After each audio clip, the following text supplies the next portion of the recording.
All right, what is up, people? Hamzat Chimaev exceeded our expectations with that Robert Whittaker fight. It wasn't a war. It was a one-sided violation of Robert Whittaker. If you're a Robert Whittaker fan, you probably felt bad after watching that fight. I'm a Robert Whittaker fan. Guy's been near top of the food chain, number one contender status at middleweight ever since Israel Adesanya took the belt from him. He still stayed around and always beat the top contenders who wanted a shot at Izzy until he finally got a shot. And he was patient for that shot at Adesanya. Obviously, maybe, I don't know where Robert Whittaker stands. Obviously, he's not going to face Sean Strickland because Sean Strickland has earned the next shot at the UFC belt with his wins right now. However, let's look at what Khamzat was able to do to a top contender like Robert Whittaker. I think that shows and puts a lot of people at odds that Khamzat might be able to skip the line and get the title shot or stay active. Because I don't think you're doing anybody any favors by shelving Khamzat, but I also don't want to see Sean Strickland get short-ended. I like Sean. I think he is authentically himself. You might not always like him.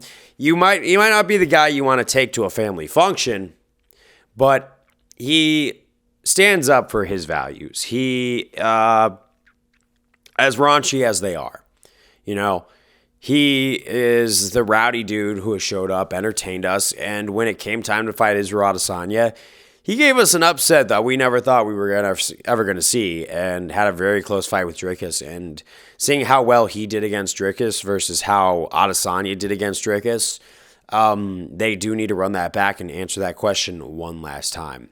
But, for Hamzat wanting to stay active, he's going to be picking apart top middleweight contenders. I know Caio Borralho wants a shot at the belt. What if Caio Borralho steps up and tries to fight Hamzat? I feel like Hamzat would violate Caio in half the time he violated Robert Whittaker. So it's just going to be, holding that top number one contendership fight, probably quick turnarounds if we see it. Excuse me. But there comes a time where the dust for Sean Strickland versus Dricus du Plessis has to settle and there has to be a victor. And then the winner just has to try to defend against Hamzat, which, whether it's Dricus or Sean Strickland winning that fight, I think Hamzat's a dangerous matchup for anybody. But, it's like who gets the title shot first, because the fact that they're throwing out these Hamzat should get the title shot first, thing now, I can see the case for that.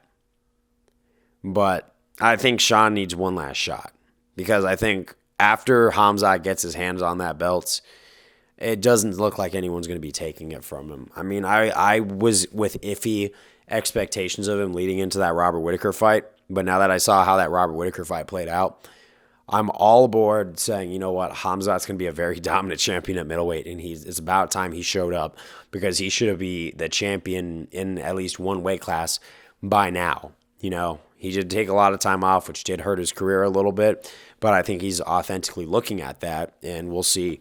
But, Strickland, if the UFC moves forward with DDP over Hamzat, I'm going to be really, disappointed for Sean Strickland. And if Sean Strickland went on and made some noise on social media about it, I would totally understand, because, he might rout a lot of cages, but he has tried to stay active. And I think right now, though, he is taking the hard line for this title.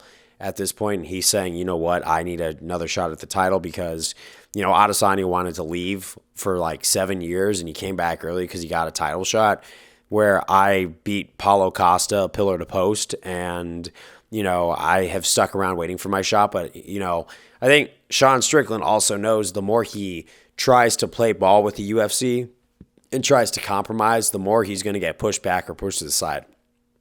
He's taking a hard stance and giving an ultimatum. And, when it comes to UFC negotiations, you do have to be as aggressive in the negotiations as you are in the fighting.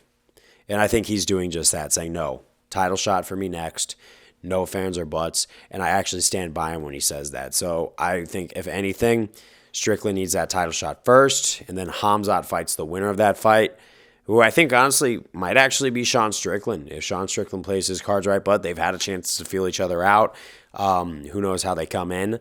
But Hamzat will eventually have that belt. But I think I've said my piece.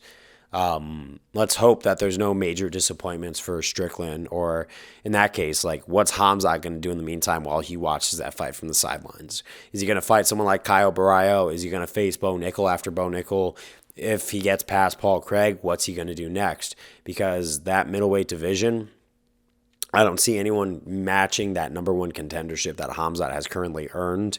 If anything, he's the number two contender right now behind Strickland. But he has proven that if anyone gets in there at middleweight, he doesn't have to worry about a massive weight cut. And when he's calm and he's training and he's taking it seriously and he is at his core a fighter, it's hard to see anyone stopping him. But, man, we'll just have to see where the UFC goes forward with this. But, yeah, for once again, happy Halloween and peace out.